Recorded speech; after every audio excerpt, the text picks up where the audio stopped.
Hello guys, ये Kashmir restaurant दियार में हमारी पहली खूबसूरत और चहचहाती सुबह थी। इस सुबह की जो पिछली रात थी, इसमें सारी रात बारिश और गरज चमक चलती रही। हम लोग तो खुशी में सो ही नहीं पा रहे थे कि हम कश्मीर में हैं और सुबह गंगा चोटी जाना है। कुछ तो खुशी में नींद नहीं आई और कुछ मौसम की वजह से। और इसी सुबह हमारे साथ एक परेशान कुन बात हो गई कि मौसम ख़राब होने की वजह से सारे कश्मीर में लाइट नहीं थी। हमें तो अंदाज़ा ही नहीं था कि सुबह लाइट नहीं होगी, क्योंकि हमारे कैमरे की बैटरी लो, मोबाइल की चार्जिंग लो और कपड़े प्रेस ही नहीं थे। परेशानी में सभी सुबह 6 बजे के बैठे हुए लाइट के इंतज़ार कर रहे थे। थैंक्स गॉड फिर गेस्ट हाउस के मैनेजर ने 1 घंटे के लिए जनरेटर लगा दिया, जिसमें हमारे सारे काम हो गए तो जान में जान आई। गाइस, आप देख सकते हैं कितना खूबसूरत मौसम है और बादल की आवाज़ें तो आप देख ही रहे थे। तो जनाब, इस खुशी में कि हमारे सारे काम हो गए हैं, तो मैंने तैयार होकर दोबारा से मेरा जी कर रहा था कि यहाँ पर मैं खूबसूरत व्यू देखूँ और थोड़ी सी वीडियो बना लूँ। तो जनाब, ये मेरी तैयारी हो गई है कंप्लीट गंगा चोटी जाने के लिए। सगीर मुगल ने कुछ ज़रूरी चीज़ें गाड़ी में रखी सफ़र के लिए, गंगा चोटी के लिए। और जनाब, बच्चे ले रहे हैं खूबसूरत नज़ारों के मज़े और ख़ूबसूरत नज़ारों में सेल्फीज़। इतना खूबसूरत मंजर था कि हमारे पास टाइम बहुत कम था सेल्फीज़ लेने के लिए।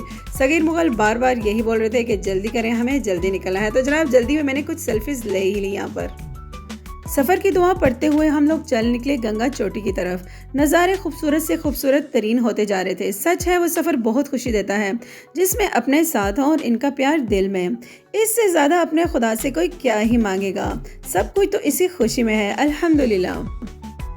गंगा चोटी के रास्ते मुश्किल से मुश्किल तरीन होते जा रहे थे। रास्ते में हम लोग रुके हवा लेने के लिए। बच्चों ने सेल्फीज़ दी और हम लोग नेचर को एंजॉय कर रहे थे। ये खूबसूरत नज़ारे, ये खूबसूरत रास्ते मैं आपको फुली रेकमेंड कर रही हूँ कि आप इस जगह पर आएँ, एंजॉय करें और मुझे दुआओं में याद रखें कि जिन लोगों ने अभी तक गंगा चोटी नहीं देखी है, वो मेरी तरफ से यहाँ पर ज़रूर आएँ मेरे कहने पर और इसको एंजॉय करें। दोबारा से हमारी गाड़ी चल पड़ी गंगा चोटी के रास्ते पर। ये मुश्किल तरीन रास्तों से खौफजदा हों या खूबसूरत नज़ारे देखें, यकीन करें हम दोनों काम ही कर रहे थे। दूर से बादल बिल्कुल सफ़ेद रुई की तरह लग रहे थे। इतने खूबसूरत नज़ारे कि आंखें बंद करने को जी नहीं कर रहा था। तो बिला आखिर हम पहुंच गए मुश्किल तरीन सफ़र करके गंगा चोटी में। गाड़ी से उतरते ही नज़रों को चारों तरफ घुमाकर गंगा चोटी को जी भर के देखा। गाइस, अजीब ही बात हुई, जब हम 10,000 फीट बुलंदी पर पहुंचे तो यहाँ पर सर्दी इस कदर शदीद थी और बादल ऐसा महसूस हो रहा था जैसे नीचे आ गए और हाथों से हम इनको छू लेंगे। सर्दी बहुत शदीद लग रही थी लोन के कपड़ों में। सगीर मुगल ने फ़ौरन ही सबको बोला कि सब गाड़ी में चलें, मौसम बहुत ख़राब हो रहा है। जनाब, मैंने लेना था यहाँ पर स्लोमो, पर क्या ही लेती, मुझसे तो चला ही नहीं जा रहा था। तो जनाब, हम लोग फ़ौरन गाड़ी में गए और थोड़ी देर बाद ही मतला हो गया साफ़। हम पहन के आए हैं लोन के कपड़े। इसमें इतनी सर्दी लग रही है कि ना पूछें, बट एंजॉय करके जाएंगे क्योंकि हम एंजॉय करने के लिए आए हैं।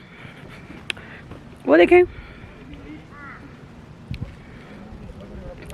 अभी थोड़ी देर पहले इतनी बारिश हुई थी कि हम लोग गाड़ी में आके बैठ गए हैं और उसके बाद जनाब 2 मिनट में दोबारा से धूप निकल आई है और हम दोबारा से आ गए हैं। लेकिन फिर भी ठंडी हवाएं चल रही हैं और सर्दी लग रही है, पर थैंक्स गॉड धूप निकल आई बीच में। गाइस, मुझे कुछ समझ नहीं आ रही मैं कहाँ से पाँव रख के कहाँ चलूँ, बीच में कीचड़ है।